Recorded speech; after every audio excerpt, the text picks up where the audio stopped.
Three phase motor वाइंडिंगची start व end terminals 2 voltmeter पद्धतीने शोधणे हे प्रॅक्टिकल आपण पाहणार आहे. थ्री फेज मोटर वाइंडिंग झाल्यानंतर कनेक्शन टर्मिनल बॉक्समध्ये कनेक्शनसाठी 6 टर्मिनल्स आलेले असतात आणि ही 6 जी टर्मिनल्स आहेत ही 6 टर्मिनल्स A1 A2 ही एका कॉइलची, P1 P2 ही दुसऱ्या कॉइलची किंवा दुसऱ्या फेजसाठी आणि C1 C2 ही तिसऱ्या फेजसाठी अशा प्रकारे ही 6 टर्मिनल असतात. तर ती एकसारखी एकाच कॉइलची A1 A2 कोणते A1 एकाच कॉइलची 2 टोकं कशी शोधायची ते आपण प्रॅक्टिकली पाहिलेलं आहे कंटिन्युटी टेस्ट घेऊन. आता या ठिकाणी आपल्याला स्टार्ट आणि एंड टर्मिनल्स कोणते आहेत हे शोधायचे.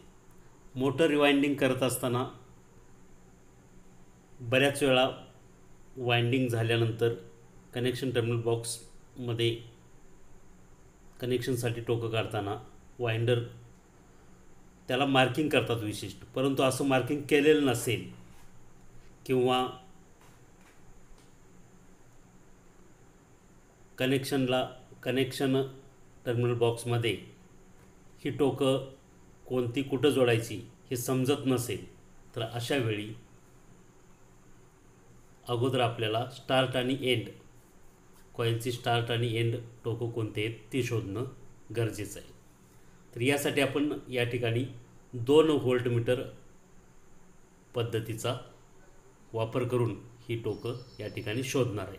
म्हणजे A1 A2 B1 B2 C1 C2 ही टर्मिनल आपण शोधणार आहे. या ठिकाणी जर तुम्ही पाहिलं तर वाइंडिंग स्टार्ट व एंड टर्मिनल्स ओळखण्यापूर्वी मल्टीमीटरने एकाच वाइंडिंगची 2 टोके कोणती ही निश्चित केलेली आहेत आपण, बरोबर. म्हणजे एका वाइंडिंगची 2 टोकं कोणते आहेत ते माहिती आहे, फक्त त्यातलं A1 A2 त्या वाइंडिंगचं कोणतं आहे किंवा B1 B2 कोणता आहे C1 C2 कोणता आहे हे माहीत नाही आपल्याला. तर मग ह्या पद्धतीचा वापर करत असताना काय करायचे, या ठिकाणी आकृतीत दाखवल्याप्रमाणे किंवा या ठिकाणी आकृतीसारखे डायग्राम दाखवलेला आहे. या आकृतीत दाखवल्याप्रमाणे पहिल्या 2 वाइंडिंगची एका बाजूची टोके शॉर्ट करून घ्यायची. आता पहिली 2 वाइंडिंग जे आहेत ही एक वाइंडिंग आणि हे 2 वाइंडिंग. तर हे पहिलं वाइंडिंग आहे याला आपण A1 A2 समजू आणि दुसरं वाइंडिंग आहे हे B1 B2. तर दुसरी जी 2 टोकं आहेत म्हणजे आता इथं आपण त्या ठिकाणी तात्पुरत्या स्वरूपात नावं द्यायची त्यांना शोधेपर्यंत. A1 इथं नाव दिलं, खालच्या टर्मिनलला त्याच्या A2 B1 B2 ते जर जुळत नसेल तर आपण परत बदलणार आहे. आणि मग खालची ही A2 आणि B2 जी आपण गृहीत धरलेत ती काय करायची, दोन्ही शॉर्ट करायची.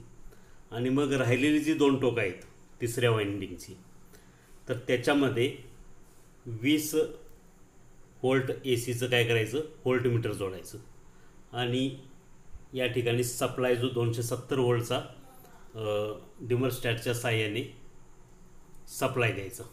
आलं लक्षात. ही 3 फेज वाइंडिंग जरी असलं तर सिंगल फेज सप्लाय या ठिकाणी द्यायचा आणि त्याची जोडणी पहा कशी आहे. डिमरस्टॅटच्या साहाय्याने या ठिकाणी A1 आणि B1ला म्हणजे पहिली जी 2 वाइंडिंग आहेत त्यांच्या एका टोकाला सप्लाय द्यायचा आणि त्याच्यामध्ये एक 0 ते 300 व्होल्टचं AC व्होल्टमीटर जोडायचं. आता असं केल्यानंतर ही जोडणी केल्यानंतर ही आपण जे काल्पनिक इथं पकडलेलं आहे A1 A2 B1 B2 असं गृहीत धरलेलं आहे. आता हा सप्लाय दिला, इकडं स्विच चालू केला. स्विच चालू केल्यानंतर जर या तिसऱ्या वाइंडिंगच्या 2 टोकांमध्ये जे 20 व्होल्टचं व्होल्टमीटर जोडलं आहे, सप्लाय चालू केल्यानंतर हे व्होल्टमीटरने रीडिंग जर 0 दाखवली, या व्होल्टमीटर रीडिंग जर 0 दाखवलं तर समजायचं की आपण जी गृहीत धरलेली आहेत A1 A2 B1 B2 ही जी टोकं आहेत ही बरोबर आहेत. म्हणजेच ही वाइंडिंगच्या टोकांची जोडी A1 A2 आणि B1 B2 ही वाइंडिंगच्या टोकांची जोडी बरोबर आहे. म्हणजे आता आपण किती टोकं शोधली, A1 A2 B1 B2 ही 4 टोकं म्हणजे 2 वाइंडिंगची टोकं शोधली. आणि जर असं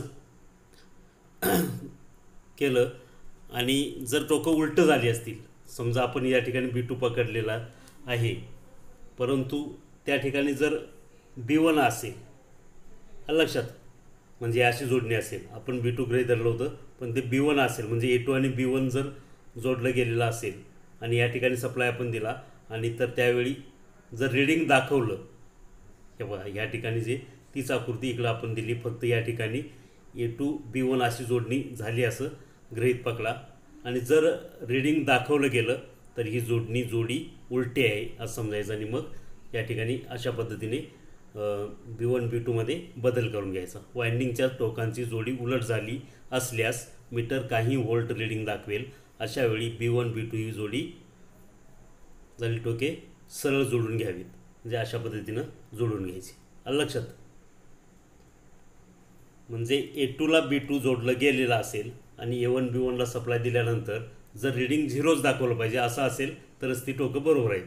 जर रीडिंग दाखवत असेल, या ठिकाणी पहा रीडिंग दाखवताना दाखवलेलं आहे व्होल्टमीटरमध्ये, तर मग त्या ठिकाणी B1 B2ची जी टोकं जोडली होती तर ती टोकं उलटी करून घ्यायची. म्हणजे A2 ला जे अगोदर टोक जोडलं होतं ते B1 होतं असं समजायचं. म्हणजे जर हे टोक जोडलं तर या ठिकाणी ते B2 A2 असं जोडून घ्यायचं. आलं लक्षात. म्हणजे ही जोडणी उलट झाली असं समजायचं. कारण B2 इथं आहे पण आपल्याला वाटलं हा B2 असेल, माहिती नाही ना, म्हणून E2 B2 इथं असं जोडलं आणि इथं असं सप्लाय दिला, त्यानंतर मग ही रीडिंग दाखवणार नाही. म्हणजे व्होल्टमीटरने रीडिंग दाखवलं नाही तर ही A1 A2 आणि B1 B2 ही दोन वाइंडिंगची जी जोडी आहे आणि कनेक्शन टर्मिनल आहेत हे बरोबर आहे असं समजायचं. आता हे दोन वाइंडिंगचे झाले, अजून काय राहिलं आहे, तिसरं राहिलेलं आहे की नाही. मग यासाठी काय करायचं आहे पहा, दोन वाइंडिंगची आपण शोधली, A1 A2 आणि B1 B2 ही टोकं शोधली. आता तिसरं C1 C2 शोधावं लागेल, याच्यातलं हे माहिती नाही आपल्याला. तर मग याच्यामध्ये काय करायचं आहे पहा, आता ही दुसरी आकृती, दुसरी स्टेप म्हणता येईल याला. तर यामध्ये A1 A2 हे पहा, इथं काय केलं तर आपण जे एक वाइंडिंग पूर्णपणे स्वतंत्र होतं त्याच्यामध्ये व्होल्टमीटर जोडलं होतं. त्यावेळेस आपल्याला कोणतीच टोकं माहिती नव्हती, म्हणून फक्त एक जोडी घेतली होती, ही जोडी घेतली होती पहिल्या दोन फेजवरच्या वाइंडिंगची A1 A2 B1 B2 ही शोधण्यासाठी. आणि ही कोणती Cची आहेत, पण C1 C2 त्यातलं आपल्याला माहीत नाही, त्याच्यामध्ये व्होल्टमीटर जोडून आपण टेस्ट केली. आता याची शोधायची आहेत, म्हणून आता काय करायचं आहे की एक ह्यातलं स्वतंत्र करायचं, कारण आता या दोन्हींची माहिती झाली, आणि याच्याबरोबर जोडी तयार करायची. आलं लक्षात. हे पहा, आता ह्या ठिकाणी A1 A2 हे शोधलेलीच आहेत, B1 B2 आपण शोधलेलीच आहेत, आणि C1 C2 शोधायचे. तर A1 A2 हे स्वतंत्र ठेवायचं, वेगळं ठेवायचं हे. आणि ह्या वेगळ्या याच्यामध्ये काय करायचं आहे, आता या ठिकाणी व्होल्टमीटर 20 व्होल्टचा जोडायचा. आणि हे B1 B2 तर माहिती आहे, आता आपल्याला C1 C2 शोधायचं आहे, म्हणून काल्पनिक एक कोणतं तरी C2 गृहीत धरायचं, एक C1 धरायचं. जर B2 ला C2 जोडलं गेलं तर ते हे जे व्होल्टमीटर आहे हे रीडिंग 0 दाखवेल, म्हणजे ते जुळलं असं समजायचं. पण B2 ला जर C1 जोडलं गेलं, हे बा या ठिकाणी B2 ला जर C1 जोडलं गेलं तर या ठिकाणी रीडिंग व्होल्टमीटर काय करणार, हे जे व्होल्टमीटर आहे हे रीडिंग दाखवणार. रीडिंग दाखवलं की समजायचं ही आपलं C1 C2ची जोडणी उलटी झालेली आहे, म्हणून ज्या ठिकाणी आपण उलटं कनेक्शन करायचं आणि ते B2 ला जे जोडलं जाईल ते C2 आहे समजायचं. आलं लक्षात. हे पहा, या ठिकाणी सप्लाय द्यायचा इकडून डिमरस्टॅटच्या सहाय्याने. या ठिकाणी 300 व्होल्टचं व्होल्टमीटर जोडलेलं आहे, जे अगोदर सर्किटमध्ये होतं तशाच पद्धतीने आहे. त्यानंतर A1 A2 याच्यामध्ये AC 20 व्होल्टचं व्होल्टमीटर जोडलेलं आहे, आणि नंतर B1 B2 बरोबर तिसरं वाइंडिंग जे आहे C1 C2चं हे जोडलेलं आहे. या ठिकाणी एक आपण मनात धरायचं की C2 असेल, B2 C2 असं C2 गृहीत धरून या B2 ला एक टोक जोडायचं, आणि राहिलेलं एक C1 असं गृहीत धरून त्याला सप्लाय इकडे दिलेला आहे, आणि B1 ला सप्लाय दिलेला आहे. जर ह्या व्होल्टमीटरने रीडिंग 0 दाखवलं, म्हणजे रीडिंग दाखवलंच नाही, तर ही जोडणी बरोबर आहे. B2 ला जे जोडलं आहे ते C2 टोक आहे समजायचं. आणि जर का रीडिंग दाखवलं, या पहा इथं रीडिंग दाखवताना दिसतंय, तर इथं काय झाले, ते आपली C1 C2ची जोडी चुकलेली आहे. टोकं त्याची उलटी करायची. उलटी केलं की काय होईल, B2 C2 ला जोडलं जाईल आणि C1 ला सप्लाय आलं लक्षात. तर या ठिकाणी मग असं जोडणी केली की पुन्हा ते रीडिंग दाखवणार नाही. तर अशा प्रकारे ही B1 B2 आणि C1 C2ची जोडी निश्चित होईल आणि ती टर्मिनल्स निश्चित होतील. आलं लक्षात. फक्त लक्षात काय ठेवायचं, ह्या व्होल्टमीटरचं 20 व्होल्टचं जे कमी रेंजचं जे व्होल्टमीटर जोडलेलं आहे त्याने 0 दाखवलं की आपल्या जोड्या बरोबर आहेत. जर रीडिंग दाखवलं तर जोडी चुकली, मग त्यावेळी ज्याचं शोधायचं आहे त्याची फक्त टोकं उलटी करायची. आणि ह्या व्होल्टमीटरचा काय संबंध नाही, कारण सिंगल फेजवरती 300 व्होल्टचं आहे म्हटल्यावर जे काही सिंगल फेजला व्होल्टेज असेल इकडून जे इनकमिंग व्होल्टेज असेल 200 व्होल्ट असेल 220 ते दाखवणारच आहे, त्याचा काही विषय नाही. फक्त कोणता ज्या वाइंडिंगमध्ये पॅरलमध्ये आपण एका जोडलेला आहे त्याच्या रीडिंगवरून 0 रीडिंग दाखवलं की आपल्या जोड्या बरोबर आहेत.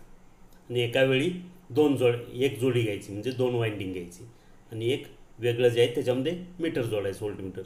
आणि जर का रीडिंग दाखवलं तर आपलं टोकं ती चुकलेली आहे ज्याची शोधायची, फक्त ती उलटी करायची म्हणजे ती बरोबर येतात. तर अशा पद्धतीने 2 व्होल्टमीटर पद्धतीने काय होतं की वाइंडिंगची टर्मिनल्स, स्टार टर्मिनल्स म्हणजेच A1 B1 C1 आणि N terminals A2 B2 C2 ही शोधता येतात. लक्षात.